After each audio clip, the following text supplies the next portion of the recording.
Welcome to PharmaconHealth, your gateway to mastering pharmacology with science, simplicity, and clarity. Drug nomenclature, chemical, generic, and brand names. In today's video, we explore the world of drug nomenclature, a vital component of pharmacology and clinical safety. Why does one drug have multiple names? What's the difference between a generic and a brand name? And how do naming systems affect prescribing, dispensing, and patient care?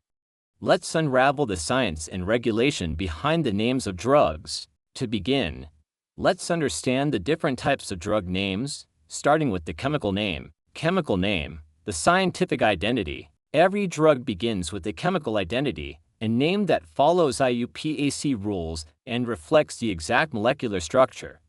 These names are crucial for chemists and researchers but are too complex for clinical use. For instance, acetaminophen's chemical name is N-acetyl-P-aminophenol. While accurate, chemical names are impractical in healthcare settings. That's where generic names come in. Generic name, the universal standard. The generic name, also called the International Non-Proprietary Name or INN, is the official name of a drug that is not owned by any brand.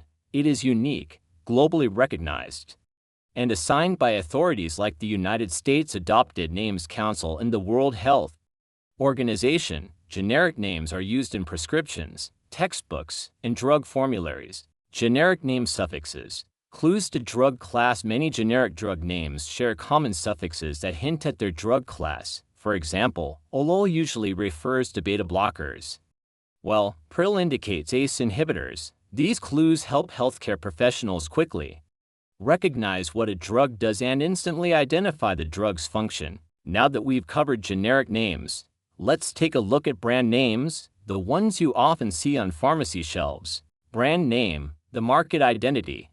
So how do all these names coexist? And what rules govern their creation? Naming authorities and regulations. Drug names are regulated to avoid confusion and ensure safety. The USA and Council and WHO's in committee oversee generic naming, while brand names must be approved by agencies like the FDA. Strict rules prevent names that sound alike or could cause medication errors. Naming isn't just academic. Mistakes can have serious consequences in real-world healthcare. Clinical importance of proper naming. Understanding drug names is critical for patient safety. Confusing brand names, look-alike sound-alike drugs, and global name variations have all contributed to medication errors. That's why professionals are trained to rely on generic names whenever possible. Summary and takeaways. Let's recap. Drugs often have three names: a chemical name that defines structure, a generic name for universal reference, and one or more brand names used commercially.